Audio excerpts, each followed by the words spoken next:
izaug. Tāds ģitāra. Un kāpēc viņš tāds izveidojās? Tāds viņš ir sanācis un tādu viņa dabu veido. Tagad būs tāds tagad. Jā, tagad viņš tāds būs, ka viņam paņems sēklas vai ne, tad viņš arī šitāds būs. Diez kā viņš garšo. To vēl pagaidām neviens nezina. Tas ir tāds Tas ir jaunums, pilnīgs jaunums ir. Agrāk neredzēts un tāds iznācis ir. Nedomāts, ne. Un kas izdomās nosaukums? Kur ir Volgas, pelēkais ķirbis, zelta, rieks.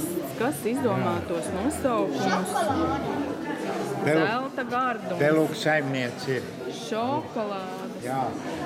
Saimniece, vai viņa gribēs kaut ko atbildēt? Jā, viņa jau labprāt arī pastāstīs. Sakiet, lūdzu, kas izdomā ķirbjiem nosaukumus šķirnēm?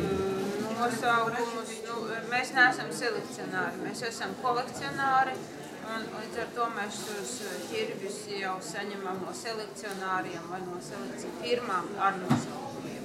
Un kā viņi izdomā? Nav zināms. Es domāju, ka tāpat kā jebkurš puķu selekcionārs vai kāda cita augu selekcionārs kādam velta šo ķirbi vai krusta pēc nosaukuma, pēc izskata, piemēram šeit, rēdgalva, varavīgs rūkojumā, vai ne? Viņš ir arī tāds krāsēts, skaists ķirbīts. Un cik jums te daudzas galdi tās ir? Tas tomātsēklas. Tomātsēklas, labi. Tomāti gan man ir vairāk par 200 šķirnēm, bet ķirbi, visam nedaudz. Un kāpēc ķirbi ir tik maz sēklu? Tāpēc, ka es savā zemes teritorijā, kur es saimniekoju, es nevaru izvērsties. Tāpēc man tomāti... Jums ir kāds mīļākais ķirbis? Mīļākais? Jā, garšīgākais. Jā, man ar gadiem mainās tas viss, jā. Teiksim, šogad man ir rombo labākais. Pagājuši gadu un šogad, es vēl nevaru teikt no jaunajām šķirnēm. Jā, bet pagājuši gadu viņam ir tāds labs? Rombo bija ideāls ar to, ka viņu varēja 5 minūtēs apgatavot līdz jau maltīt no viņa. Viņš jau izvārījums tā kā ātri, ja? Mēs viņu cepām. Tas ir tā 3 minūtes uz vieniem sāniem, šķēlīt apcept. Svīstā vai eļļā, jā. Kad apgriež uz otriem sāniem, tad uzber garšvieliņas un uzliek sieru, un praktiski uguni noslēdz, uzliek vāku, un vēl pāris minūtes, kamēr paņem šķīvīt un rakšiņu, viss gatavs. Ātri lēno. Jā, ātrais, jā.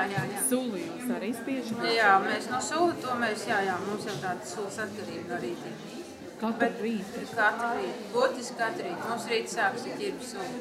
Jau daudzus gadus pēc kārtas un katru rītu līdz pietiek ķirbi. Jūs tā kā jūtat kaut kādus uzlabojumus no tās ķirbi? Es jūtu to, kad man diena sāks ar ķirbi suli, tas ir tā kā pirmās brokastis. Un kafiju, nē?